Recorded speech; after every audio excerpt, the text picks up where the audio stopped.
Hola amigos, ¿cómo están? Bienvenidos a una nueva entrevista aquí en Cine TV y hoy día tenemos un invitado con don Ricardo. ¿Cómo está don Ricardo? Hola, aquí, contento por el invitado. Esto es de lujo. Yo creo que en la historia de este programa que lleva como, ¿cuántos capítulos llevamos? Como 8 o 4.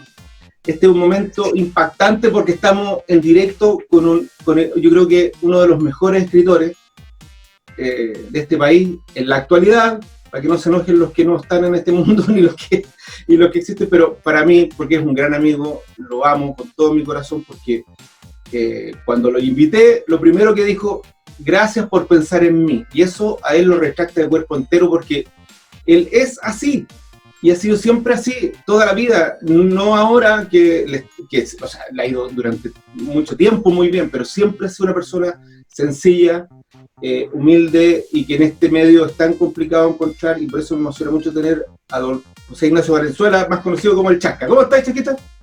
Muy bien, feliz. Me puse camisa para venir para acá. Oiga, no es tan legal este programa. Si hubiera puesto una polera de Superman, estamos todo bien.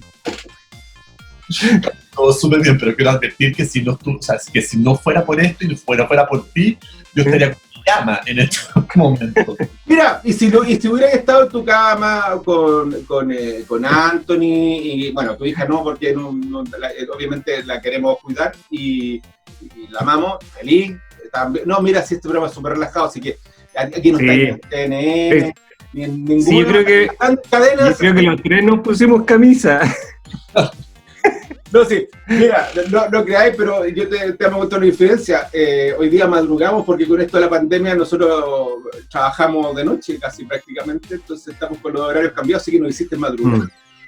Claro. Así que si nos hubiéramos puesto de acuerdo, hubiéramos transmitido todo desde la cama, ¿cachai?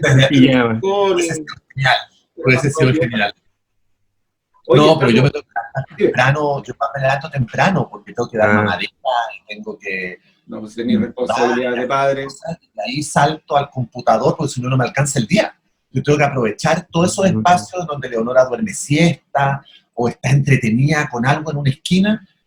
Yo corro a hacer 2 escenas, las escribo y vuelvo de nuevo a sacarle de los dedos de los enchufes o a salvarla de la muerte de alguna evidencia dramática y la vuelvo a dejar en una esquina y vuelvo a hacer ahí tenía otra historia, pues, ahí podía escribir otra historia, Las aventuras de Leonora. Sí, esa se escribe día a día. No, sí, mira. Un diario. Mi amigo acá todavía no es papá, pero ya que uno pasó esa crianza, es terrible. Yo creo que, mira, si alguna vez le tuviste miedo a tus papás porque te retrato, pero este miedo es peor, porque uno sabe que se descuida 5 minutos y de repente te das vuelta y está encaramada. No, a mí me pasa con el gato nomás. Yo tengo mi gato y estoy así mirando a ver qué le pasa. ¿Dónde salta? Encima. Oye, y el gato de mi amigo aquí mira, todo tiene relación con el cine. El gato se llama Máximo, igual que el protagonista de Máximo Décimo. Claro. Oye, escucha, súper contento, te lo reitero, José Ignacio, y Napo, mira, yo de las cosas que te quería preguntar, porque como este programa es de cine, pero podemos hablar de lo que sea, ya que te tenemos aquí.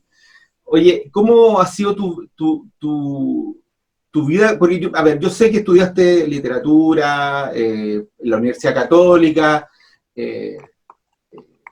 llegaste al canal, esto yo sé que algunas personas ya lo han visto en la entrevista, pero me gustaría que lo contaras tú, porque uno cuando se enfrenta siempre como al tema laboral, es complicado, pero para ti esta fue una aventura que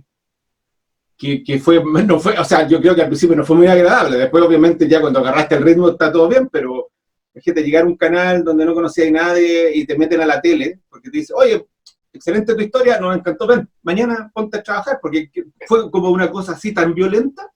Sí.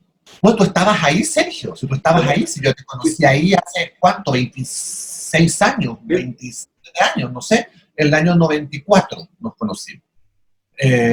Cuando efectivamente yo llegué al Canal 13 porque necesitaba plata, porque estaba estudiando 2 carreras en la universidad, literatura y estética, porque me había ido a vivir solo y obviamente tenía que trabajar. Yo me acuerdo que era complicado en ese momento la vida porque tenía que almorzar, tenía que comer, tenía que comprar libros. Los libros siempre han sido carísimos en Chile.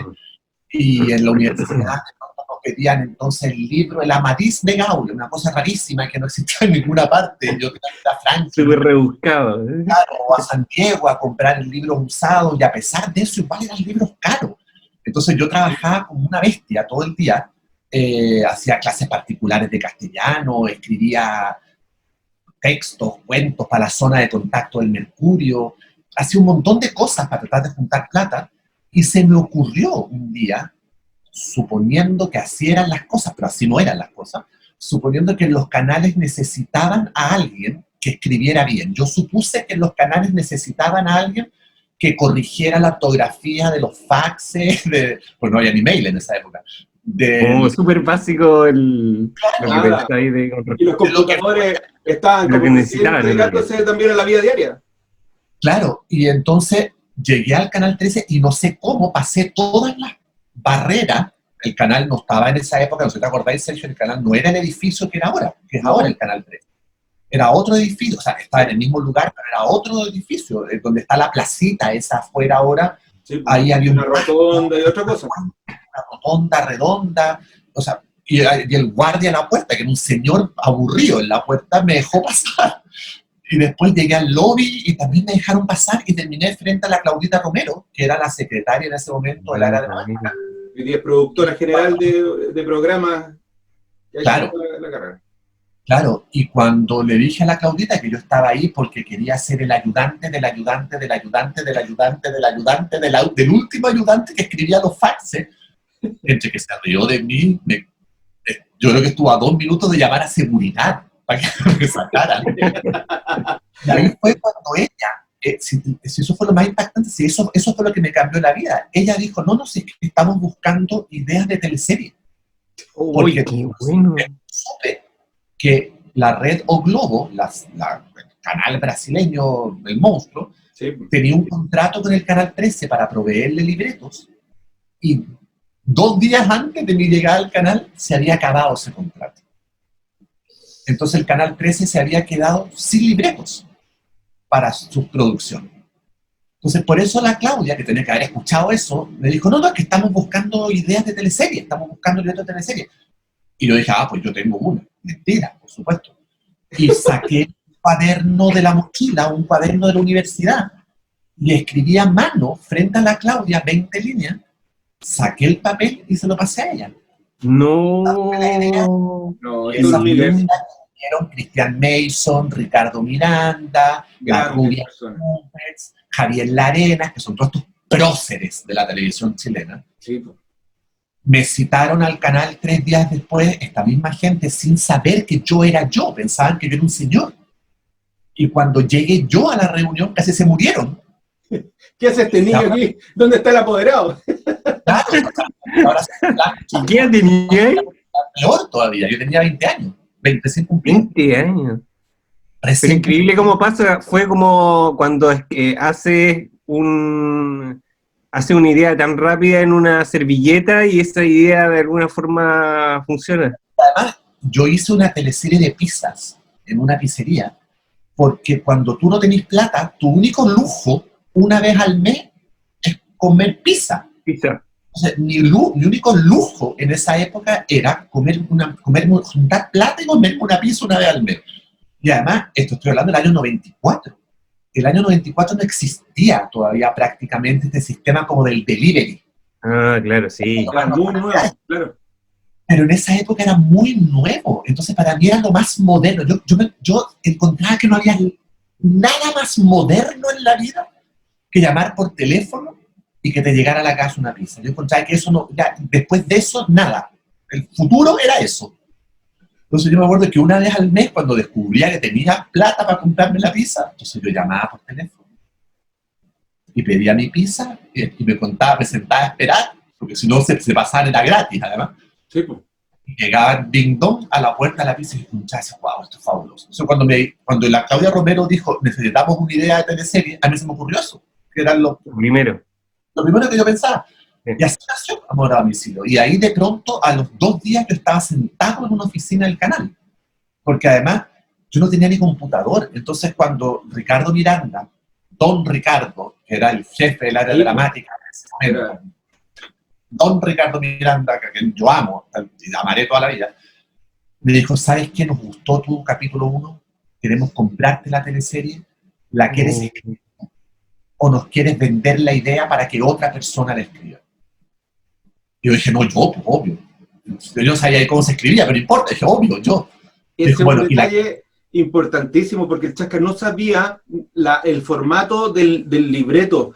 Entonces, esa parte a mí me dio una ternura máxima, porque me acuerdo perfectamente, porque lo leí, tú diste una entrevista en el Mercurio y aparece esa parte, y yo la leí, y fue como un déjà vu, así como dije, ¿de veras? Porque veo un señor, no, un joven, un niño, como de 2 metros, chascón, así como desgarbado, que llega, se me acerca, hola, me dice, José Ignacio Valenzuela, hola viejo, ¿cómo estás? ¿Qué necesita? Oye, es que necesito un libreto. ¿Cuál quieres? No, cualquiera, mira, tengo esos que son de La Madrastra, está acá el de, no sé, Ángel Malo, o quiere el de la última que hicimos, Eclipse no sé qué, y ¿cuál? No, cualquiera, es que necesito darle un vistazo. Ya, pues le dije, toma, y le pasé los libretos y se va. Yo dije, a lo mejor quiere leer, quiere como, la oportunidad que le admire a estos escritores, ¿no? Porque quería ver cómo era el formato para poder escribirlo. Entonces, yo decía, ahora entiendo todo lo que tú pasaste, porque debe haber sido súper complicado, porque claro, estabas...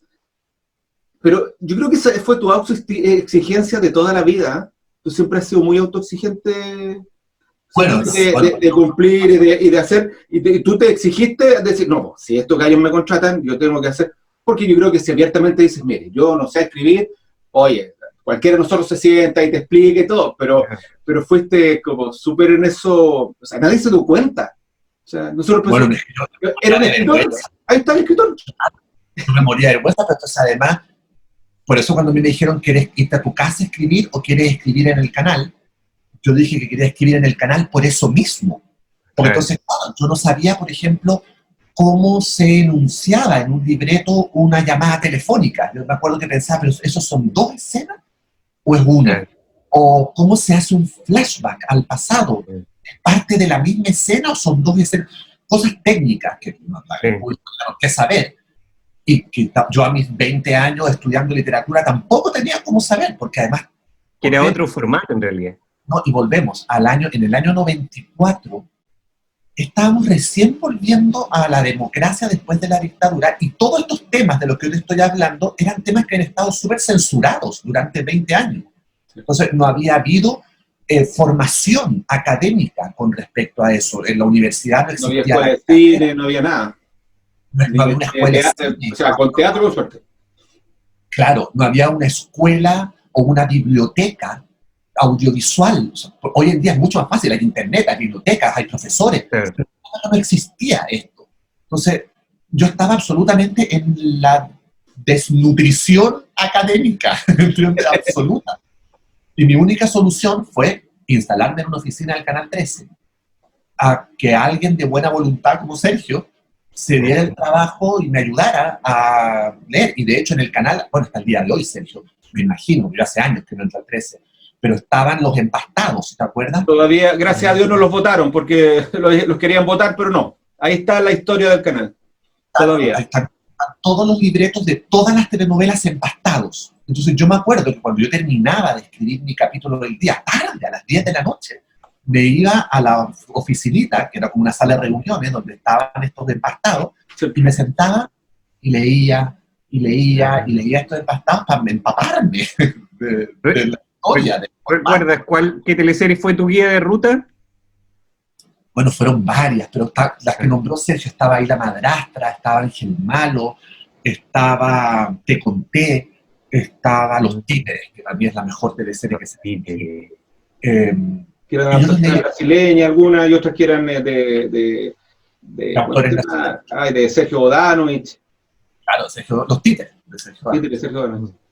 Oye, y eso dio raíz el 2013 a algo que hizo José Ignacio, que está usando mi teleprompter para acordarme. ¿Cómo le pusiste? El manual para realizar telenovelas. Manual de escritura de telenovelas que, a ver, cuando yo lo vi, porque yo estuve en el lanzamiento del libro, tú viniste creo que a la Feria del Libro acá, bueno, he ido cada vez que el Chasca viene a Chile, nos abrazamos 5 minutos ahí en la pasada, porque, o sea, te digo, esto que está diciendo él no es exageración, o sea, el tiempo de él es así, todo el rato, si no está escribiendo, está dando entrevistas, y si no está dando entrevistas, está dando charlas, y si no está dando charlas, está dando clases magistrales en alguna parte. Entonces, y entre media hora tiene que meter en todo este plot a Leonora y a Anthony, porque si no se van. Así que tiene que cumplir con todo. Y más encima, este estúpido que estaba ahí esperando, y partía.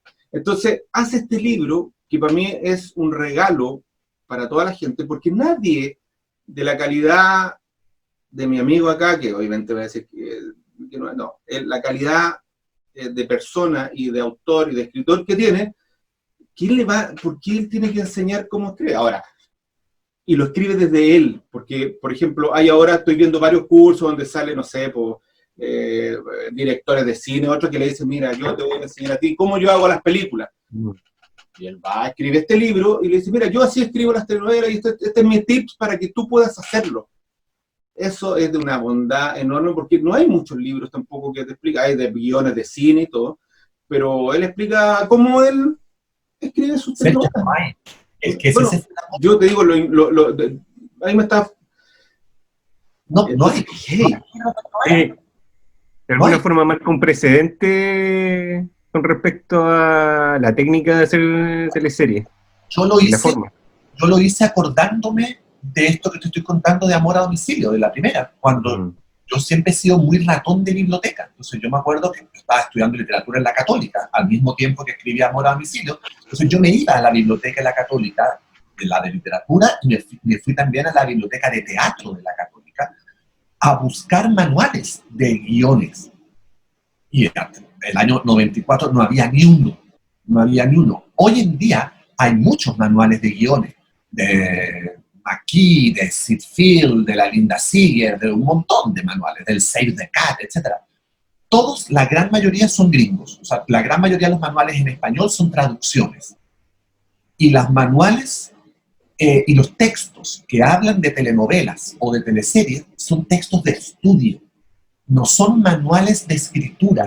Claro. O sea, yo tengo una agente literaria en España, que es la que me maneja la carrera, la carrera literaria, digamos, y yo le pedí a mi agente que investigara si en el mundo había algún manual de cómo escribir una telenovela. Y no hay. No existe. No hay. Paso a paso no hay.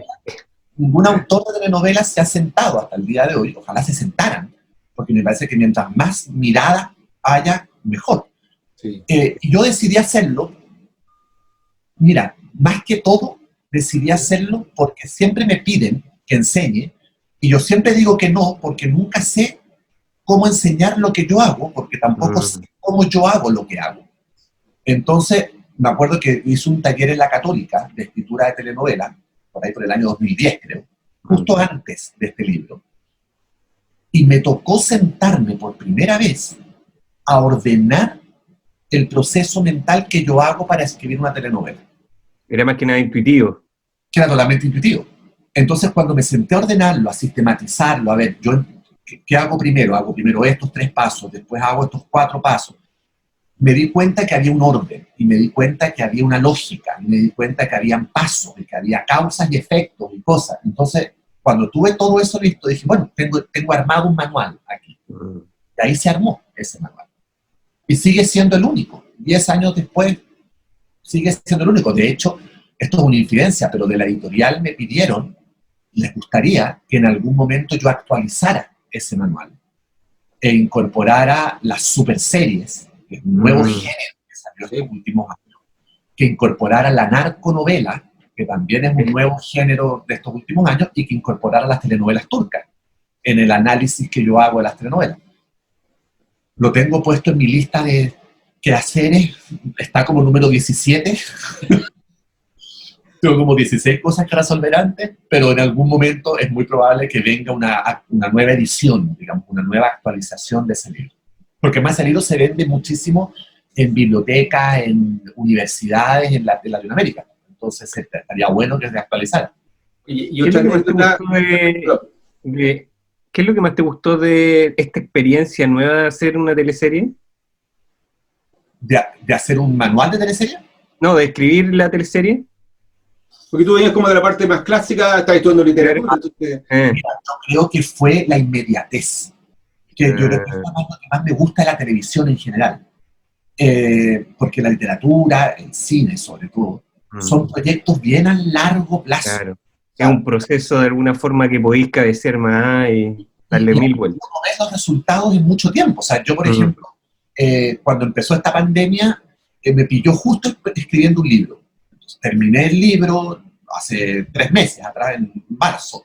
Terminé el libro, lo mandé a la editorial y yo no voy a saber más de ese libro hasta, con suerte, fines del 2021.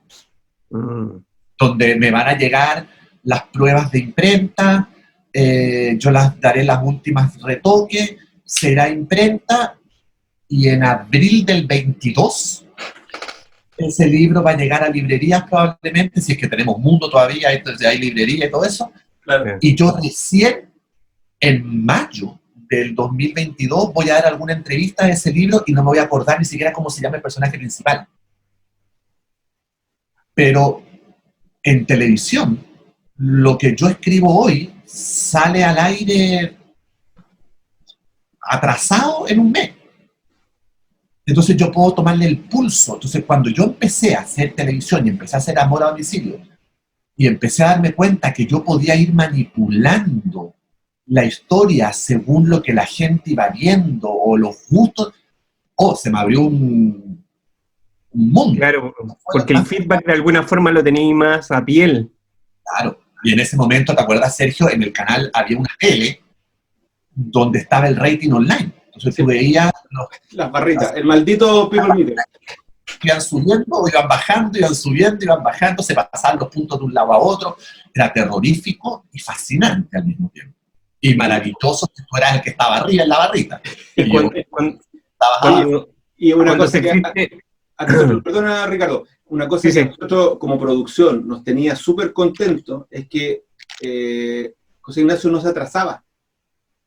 No, nunca me atrasaba hasta el día de hoy. Nunca. Y eso yo doy fe de eso porque, a ver, no quiero hablar mal de ninguno de los otros escritores, pero de repente, que obviamente, si el proceso creativo es una cuestión que no o sea, ponerle presión a ese nivel de una teleserie es terrible. Entonces, pero también tenéis toda una maquinaria que parte del libreto y termina en la salida al aire. Entonces, y en el intertanto tenés que buscar la locación, escribir de tal manera. Tú, José Ignacio le decía, José Ignacio, ¿sabéis qué? Estamos llegando, te estoy inventando, a julio y llueve mucho. Podéis disminuir los exteriores, ojalá que sean en un restaurante. Ok.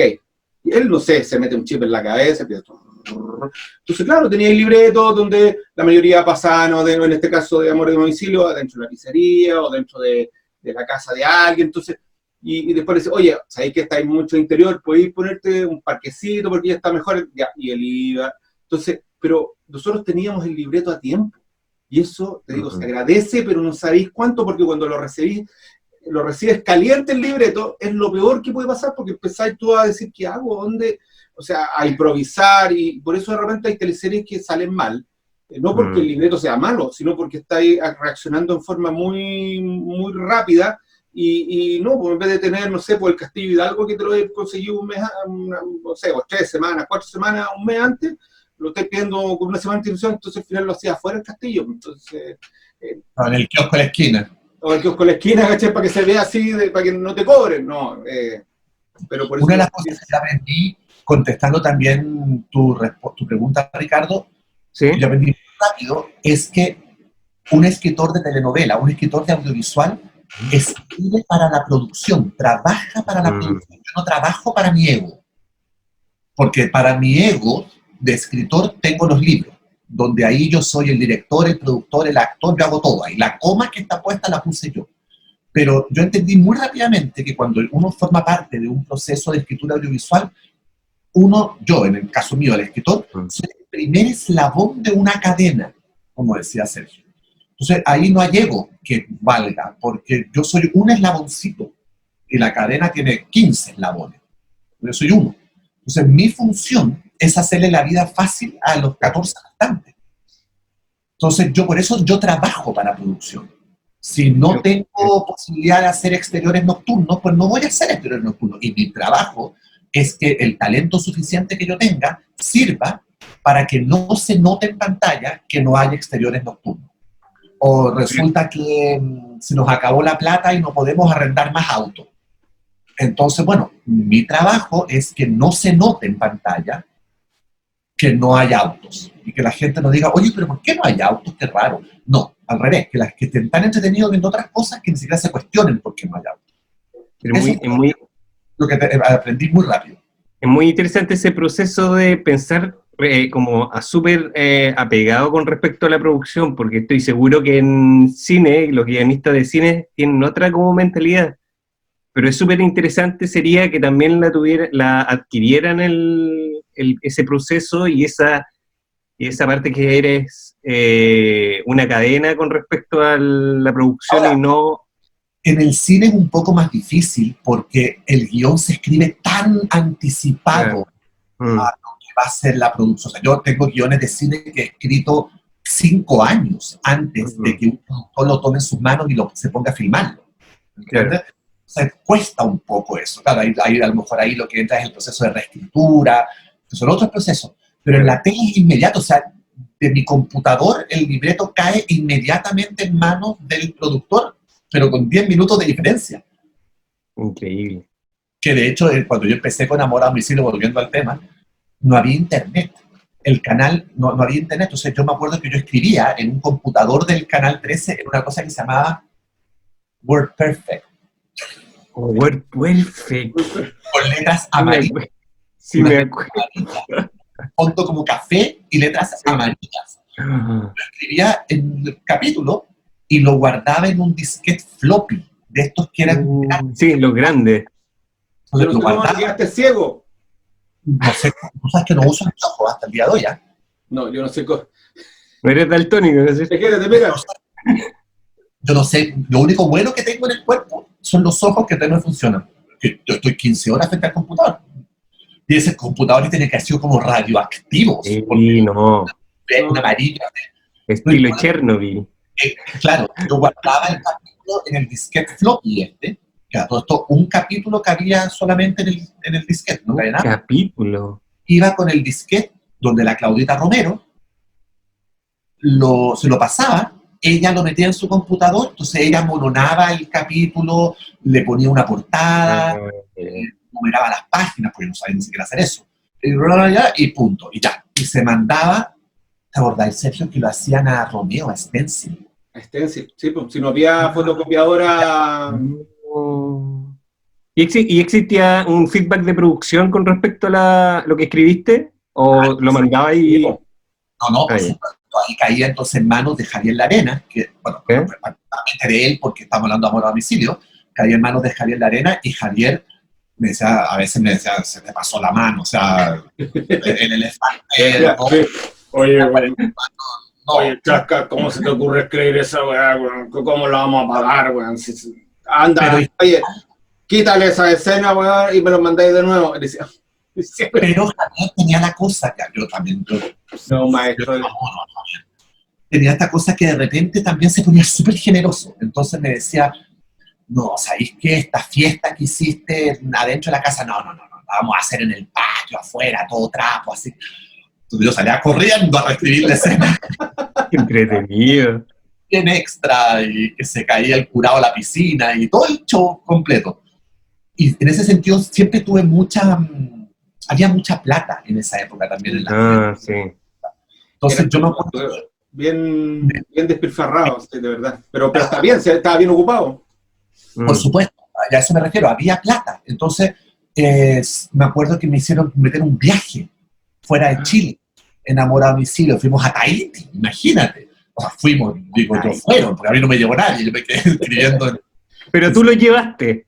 Yo los llevé a todos, y todos llegaron Todos te agradecían después del viaje porque no habían salido nunca fuera de Chile. ¿O no? Yo me quedé encerrado en Santiago escribiendo. ¿Tú sabes qué? ¿Cómo sentiste el éxito de la teleserie? ¿Cómo sentí el éxito? ¿De la teleserie? Nunca lo sentí. porque siempre estuve Ya. encerrado en la oficina escribiendo. O sea, Pero, yo ¿te sabía que comentaron de alguna forma el impacto que estaba teniendo? yo no lo sentí nunca. Ah, Lo sentí después en la universidad, que me miraban raro, me miraban distinto, los profesores como que se enojaron conmigo, o algunos, pues como que me había vendido a la televisión, la ah, cultura. Un Me clásico. acuerdo que mi mamá me comentaba, me decía, oye, en la oficina todo el mundo habla de esto, todo el mundo está hablando de la pizzería y está todo el mundo hablando como la Luz Croxato diciendo pizza. Esto le tiene que estar yendo muy bien, me decía. ah. Yo decía, pues sí, supongo, en el canal están muy contentos y sé que estamos ganando en el rating, pero tampoco yo tenía muy claro en ese momento qué significaba ganar, qué significaba perder. Yo estaba totalmente superado de capítulos. Yo tenía que escribir un capítulo al día y en ese Súper momento concentrado. los capítulos tenían como 60 páginas. Era una locura, y tenía 50 personajes y tenía 20 años y 2 carreras. Entonces yo me pasaba todo el tiempo o en la oficina del canal escribiendo hasta las 11 de la noche a veces, o en una micro yendo de un campus a otro, Oh, haciendo la tarea de filología o de gramática diacrónica, o después yendo a clases de estética en el campus Oriente. O sea, eso era mi vida. Después entendí con los años la magnitud de eso, pero a los 20 años yo ni claro. dormí. No no se sacrificó, yo creo que, pero bueno, tiene su recompensa. Pero es que no era sacrificio, Sergio. No era No, sacrificio. bueno, no, si yo sé, a ti lo gozás. Hoy en día soy incapaz de escribir una letra si no he dormido 8 horas. Mm, En esa época me podía pasar 3 noches sin dormir y no tenía ningún problema. Claro, tenía 19, 20 años. Esa es la edad para hacer esas cosas. mm. Y la adrenalina, me imagino, para cumplir, porque eso también era, y que no se le acaba nunca a este hombre, si ese es el tema, la responsabilidad de José Ignacio, como con esta entrevista, porque, oye, poderme tirado un mes más, y a mí me da lo mismo, porque yo lo entiendo, porque si esto no es fácil, ¿no? Él darme todo este rato para poder conversar no es fácil, pero él siempre ha tenido esa capacidad de cumplir, y siempre cumplió, o sea, jamás llegó con lo que dice, nunca se atrasó, o sea, es muy en serio. O sea, y eso hoy día tiene un valor enorme en la tele y en cualquier parte, porque si escribes solo, pues cuando tenías un pool de libretistas y tú los diriges, claro, obviamente tenía una manga de tiempo, pero aquí él estaba solo, No, todos dependíamos de José Ignacio, una persona que tenía, acuérdense, 22 años, Qué joven. pero todos estábamos súper tranquilos, porque él desde un principio nos demostró seguridad, capacidad. Claro, por dentro él se estaba muriendo, yo creo que no sé cómo no se tomó un litro de Pepto-Bismol para poder sacarse la acidez y los nervios, pero él estaba ahí, pero parado todo el rato y nos levantaba a nosotros, que de repente obviamente hacer una teleserie también en pega súper dura en la otra parte que es la producción, pero él estaba ahí y o sea, nos ayudaba, que eso es súper lindo, que uno lo tiene que decir y tiene que agradecerse, porque no, y súmale, Sergio, a todo eso, súmale que como yo estaba en el canal físicamente, la puerta de mi oficina se abría 700 veces al día. Y la interrupción. Desde la peluca hasta la marca del auto, y entre medio de todo eso, periodistas. Porque entonces, esa fue otra cosa, que ahí eso sí fue una especie como de acoso, que empecé la prensa, entonces que querían saber de este cabrito que estaba escribiendo, y entonces como iban a entrevistar a otra persona, aprovechaban que ya estaban ahí y se metían a mi oficina sin permisos, y yo no sabía que no podían entrar, entonces como yo no tenía control de eso, pues daba la entrevista y entonces me quitaban tiempo de eso. Entonces, bueno, bajemos al patio y sacarnos la foto entonces para... Entonces, bueno, ok, bajemos al patio y sacarnos la foto. Y entonces se multiplicaba todo por 10, porque si hubiese estado encerrado en mi casa hubiese tenido más tiempo, pero en el canal se me iba el tiempo en muchas cosas. Claro, y todo lo encontraba fantástico y decía, oye, este chiquillo, qué amabilidad tiene porque nos recibe a todos, pero puta, si uno hubiera entendido el proceso, tenerlo un poquito más claro, Claro, por eso la mayoría de los escritores estaban en su casa trabajando y no en el canal. Oiga, oye, tenía un lápiz y chuta, ya sí, sí, por supuesto, mira, aquí tengo varios. No, era jodido el tema. Yo por eso te digo, ¿y por qué partimos hablando y hemos hablado casi todo el rato de Amor a Domicilio? Porque yo creo que es súper importante saber el origen de él, el origen de su creatividad, de su trabajo, de que las cosas se pueden hacer. Y él lo cuenta como, no mira la patudez que hice, pero yo te digo, en la vida uno si no arriesga, no gana. Y él se tiró a la piscina, no sé, si no hay agua me pego, pero me sobo y me paro de nuevo. Cosas que a mi edad son complicadas, él lo está haciendo constantemente y eso para mí tiene un valor enorme. Para mí un ejemplo, José Ignacio, y sobre todo que no se olvida de la gente, que lo ayudó, que las menciona con nombre y apellido en su entrevista, que si no se acuerda no importa, pero uno sabe que está hablando de él. Entonces eso, yo te digo que o sea, no tiene precio en la vida conocer a una persona así. Entonces, imagínate, darnos este tiempo, que ya llevamos casi 45 minutos hablando, y falta un montón de otras cosas, pero no te queremos tampoco quitar todo el tiempo y lo dejamos después para más adelante. No hay ningún problema.